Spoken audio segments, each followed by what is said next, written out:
યુવરાજ, કાલે મારો બર્થડે છે અને મારી યારે ચોકલેટ વેચવા તારે જવાનું છે. મોહિત કે જીમિત કોઈ નથી કહેવાનું, બરોબર? સર મારા ગામે તમારું આવું યા સર ખબર તમારે પરમથી બાઇક માંથી હવા નીકળી ગઈ હતી હા. એ વખત સિદ્ધરાજ કહેતી હતી હા. આ સિદ્ધરાજ શું કે ખબર હે પરીક્ષા આવે ને તો કોઈ વાંચવાનું નહીં, આપણે બધા માસ્ક પગ બાંસવા વારે એવું છે. અને એ તો ઠીક, પણ એ એમ કહે કે અમે સાહેબ ને ટ્યુશન જવાનું, તમે ટ્યુશન નહીં આવવાનું, અમે સાહેબ તમારા કરતા સારું ભણાવે એવું કહે. બે જા સિદ્ધરાજ બેટા અહીંયા આવો તો. બોલો ને સર. રાકેશ સર ટ્યુશનમાં મારા કરતા સારું ભણાવે કાં સિદ્ધરાજ?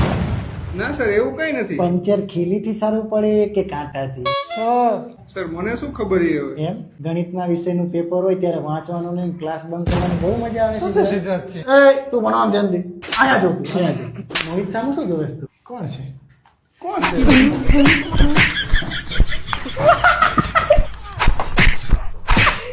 જાઈએ ચોકલેટ દેવા જઈએ જા ચોકલેટ દેવા જી.